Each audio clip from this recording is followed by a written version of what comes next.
the zombies and let's fucking go. We did it. We can finally finish this challenge and never do a melee only ever again. Right? Wait. No, please stop. No. So I got to round 100 on Citadel de Mort only using my melee. But I didn't do it just once. No. I did it twice.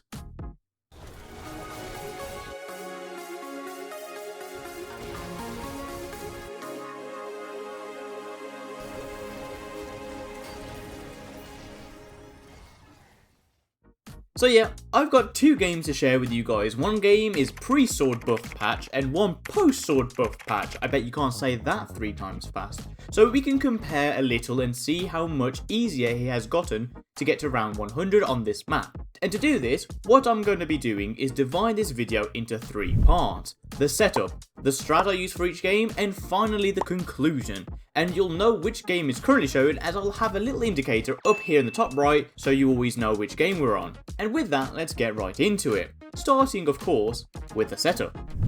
So for the setup, honestly it's the same for both games.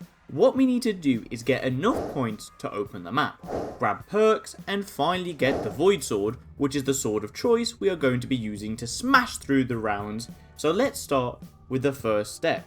Getting enough points to be able to open up the whole map.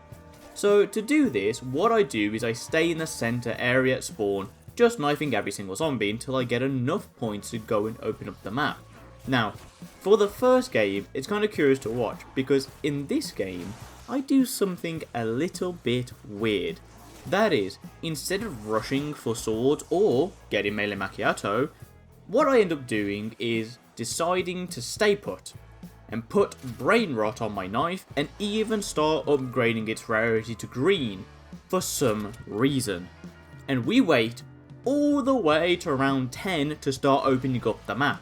And at this point, the knife ain't really doing much killing, while unlike my second game, where we only wait till round 5 to start opening up.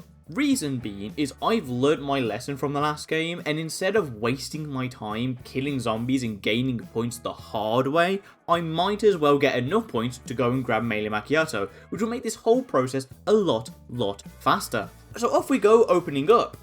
Now, you would think that after opening up, in my first game of this, I would go straight for melee macchiato, but it seems that the me from the past wasn't a big fan of this perk. Now don't get me wrong, I still ain't.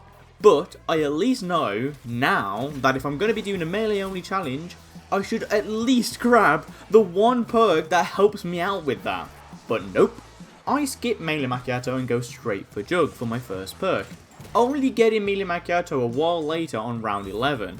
Compare that to my second game where I get it on round 6, which obviously was the smarter thing to do, where I then get the castle opened up and I grab Jug for my second perk on round 7. Literally, I did the opposite. Instead of grabbing Juggernog and then Melee Macchiato, I grab Melee Macchiato and then Juggernog, which is smarter. And we finally got Pack-a-Punch opened on round 13 in my first game, and this is where I'm going to have to come clean. I didn't do this game fully using my knife. I know, you see, I did actually shoot my gun. For some reason, I couldn't knife this final padlock no matter the angle I was at, and I got so fed up that I just decided to use my gun to open up the final one. I didn't kill any zombies though, but I know you're probably getting ready to go to the comments and type out, "You suck, unsubbed, dislike, blocked, and I hope you stub your toe." Which I think you might be going a bit too far. But don't worry, in the second game, I did manage to open up with just my knife. I don't know if they patched it, or I was just really bad in the first game, but this time I did open it up. So please forgive me. So yeah, I get Pack-a-Punch opened up nice and quick on round 7. So now all I gotta do is get my perks, and also the Void Sword. And thanks to taking time to open up my first game, I get the stamp quite quick, only 2 rounds later on round 14, where I can now start the Void Sword upgrade progress. So I grab my sword and I grab my statue and I go to spawn right below the Wonder Fizz and I try and get the right combination. If you still don't know how this works or need a quick refresher, I'll link my friend Ebble's guide in the description for you to check out. Once you got the correct combination and you're all done, all you need to do is get these orbs in this hole on the ground 3 times and boom, Void Sword acquired. And I did this in my first game on round 15 and I got it on round 13 for my second game. And now, with the swords done, and me waiting to get to round 25 for the Wonder Fears to spawn in and get all my perks, we can now get into the strats part of the video, and look at how they differ, starting of course, with the first strat, and it's just a little bit more involved to explain. As when it comes down to the first strat, before the swords got buffed, I ran around the map going to each trap location and turning it on, as that way the zombies get slowed down enough, making it easier to kill them one at a time. Because if you didn't know, the swords pre-buff were very, very weak.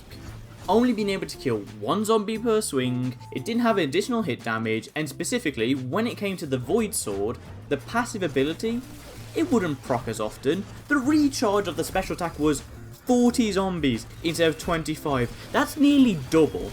And the cooldown before you could use its special ability was 20 seconds instead of 10. With all of these buffs not existing at the time, it was so much harder to kill zombies, and for that reason we used Trap to prevent too many zombies getting close to me, giving me enough time to kill them one at a time. And if I ever did get into a bit of a tricky situation, I would either pop my field upgrade, throw a decoy grenade, and in the worst case scenario, I would use the chopper gunner to save myself, even though I wouldn't actually use it to kill anything. This strat is quite slow, as you have to run around the map, going from one trap to another. Add on top of the slow killing, this was a chore to do. I'm so glad they buffed the sword. Compare that to now, with the swords having the buffs I mentioned previously, and the strat is completely different, where instead of using the traps, or even running around the whole map, we go to the high ground camping area down below the Wonder Fizz, and we just kill zombies, making sure to use our decoys to temporarily distract the zombies, getting enough kills to then pop the special attack. This honestly was not only much faster, but so much less tedious than the pre-buff swords. Like, we don't even have to leave this room compared to the other strat where we run around the whole map and hoping that the traps recharge in time. And with the only problem arising with the Amaugs, where in both strats, all I had to do is either spam decoys or use my field upgrade, which in both games I decided to go for Frenzy Guard, as it was just the best option to be able to kill up close without taking damage and the zombies not running away from me. And that's it for the strats I used, so how about we end off with a bit of a conclusion? So I did go down quite a bit in the first one. I'm not going to pretend I did it flawlessly. Was it because it was difficult? No, not really. It was just that I was playing terribly. Now, when it comes to the second game, I did do it flawlessly, but I did have close calls, nearly going down a few times if it wasn't for my quick thinking. So, the question of all time. Are the swords much better now? Well, kind of. I will say they are better, but still they are the weakest wonder weapon out of BO6, and I would have probably enjoyed it if Melee Macchiato's augments also worked for the swords, like the multiple kills, as imagine being able to kill 4 zombies at once because you pair up the swords with Melee Macchiato. This would probably make the swords really OP, and that's the whole point of a wonder weapon in my opinion. I think they should be overpowered, but that's a topic for a different day. But the change they did make at the start of this year was a welcome one, and I can now say that I enjoy using the swords a lot more than before, and could probably see myself doing a 999 melee only at some point in my life. Maybe sooner than you would think. So with that, that's the end of this video. I hope you guys have enjoyed, and if so, don't forget to like, comment, and of course smash that subscribe button, or I'll have to void sword your face in. And I'll see you guys in the next one. Bye!